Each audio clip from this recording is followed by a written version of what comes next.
I didn't flinch when her hand cracked across my face. The ballroom went dead silent. 150 guests, crystal chandeliers, the DJ frozen mid-song, and me, standing still, cheek burning, while my brother's fiancée hissed through perfect white teeth. "Greedy little rat! You won't give us your house, then you don't belong here." Her words sliced deeper than her hand ever could. I glanced at my mother. She didn't rush to me. She didn't defend me. She leaned in close, her nails digging into my wrist, and whispered with venom only I could hear, "Don't make a scene. Just leave quietly." So I did. I walked out of the wedding like a ghost, cheeks stinging, pride in shreds, but my mind already sharpening like a blade. I had been their safety net for years, the dependable one, the one who worked late, paid bills on time, bought groceries when the fridge was bare.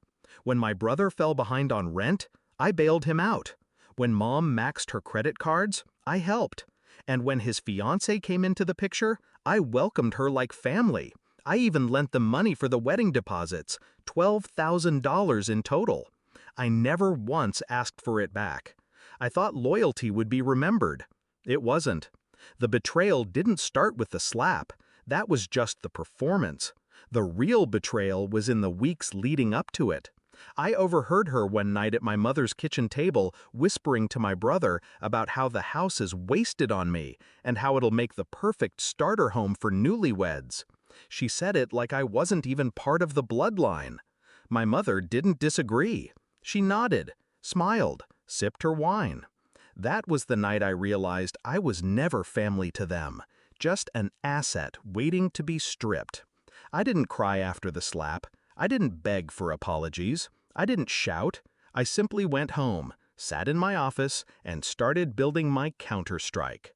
Every loan I had ever given my brother, documented. Every payment I had ever made on Mom's behalf, recorded. Every text where they acknowledged debt, archived. I moved with precision, not emotion. Step 1, I contacted a lawyer, not for a lawsuit, yet, but to draft repayment demand letters. They would be waiting in my family's inboxes before sunrise. Step 2, I called the bank. The joint account my brother begged me to co-sign months earlier because his credit was trash, I froze it. All access revoked. The fiancé's wedding emergency fund she had been funneling into it, locked. Step 3, the $12,000 I'd fronted for the wedding, I filed for small claims. Legal, documented, public record. By the time I was done, I had stripped away every financial crutch they had ever leaned on. The next morning, the storm broke. Mom called first. Her voice trembled, not with concern for me, but with rage. "How could you do this to your own brother? His accounts are frozen."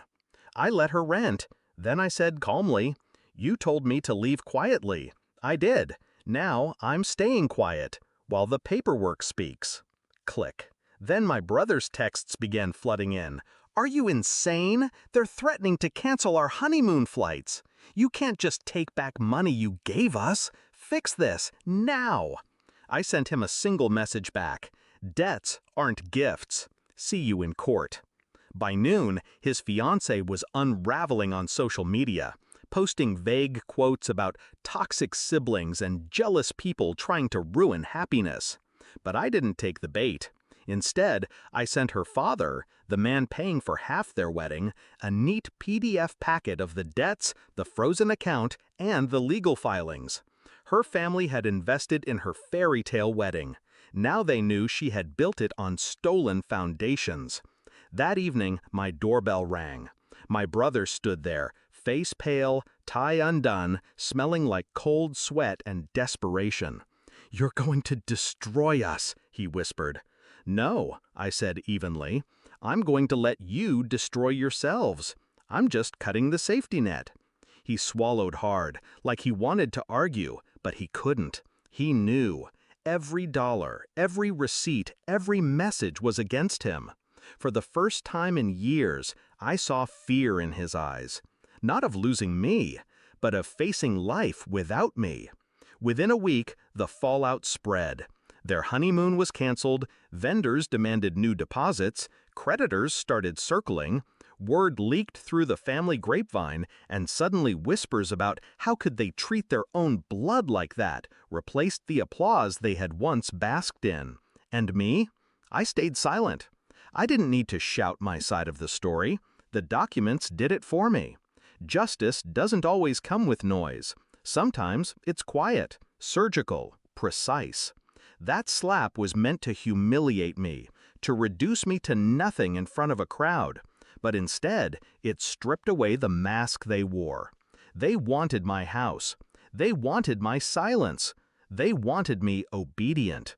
Now, they have none of it. When I look back on that night, I don't remember the sting of her palm. I remember the silence that followed.